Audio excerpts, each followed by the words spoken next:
Hi అండి, good evening. ఇప్పుడే railway స్టేషన్కి అన్నాలు వండుకెళ్ళటానికి రెడీ అయ్యామండి. వంట రెడీ అయిపోయింది, ఆటో కోసం ఆగాము. అయితే మార్నింగ్ నుంచి పని చేశానండి. ఇక్కడ పని మనుషులు రారండి, ఎందుకంటే కుక్కలు అంటే భయం అనమాట.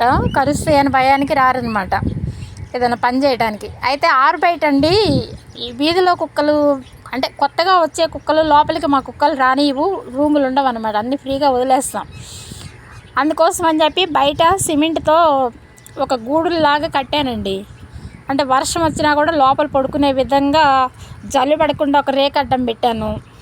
చిన్న చిన్న గూళ్ళు కట్టాను అనమాట, సిమెంట్తో కట్టి రేకులు అడ్డం పెట్టా, జల్లు పడకుండా దూరెళ్ళి లోపల పడుకునే విధంగా. లైక్ చేయండి, 10 మందికి షేర్ చేయండి, మూగుజే వాళ్ళని కాపాడండి, రక్షించండి. చిట్టి తల్లుల కోసం ఈరోజంతా కష్టపడ్డానండి, హ్యాపీగా కష్టపడ్డానండి. నా తల్లులు వర్షంలో తడవకుండా పడుకుంటాయని.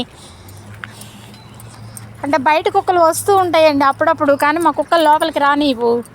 అవి వర్షంలో తడుస్తూ బయటే ఉంటాయి. ఇంటికి తీసుకెళ్ళటానికేమో ఇళ్ల మధ్య కుక్కలతో గొడవ అని అంటారు కదండి. రేకులు అడ్డం పెట్టానండి జల్లు పడకుండాను.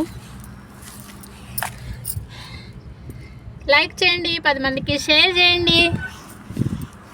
ఎవరికైనా అవకాశం ఉంటే ఇట్లా కుక్కలు తడవకుండా వర్షానికి పడుకునే విధంగా మీరు కూడా అలా కట్టండి. జంతు ప్రేమికులు అయితే ఇదిగోండి 2-3 అరలుగా కట్టాను, రేకులు పెట్టాను. అంటే వర్షం పడదనమాట, లోపలికి వెళ్ళి ప్రశాంతంగా పడుకుంటాయి ఎచ్చగా. లైక్ చేయండి, 10 మందికి షేర్ చేయండి, మూగ జీవాల్ని ప్రేమించండి.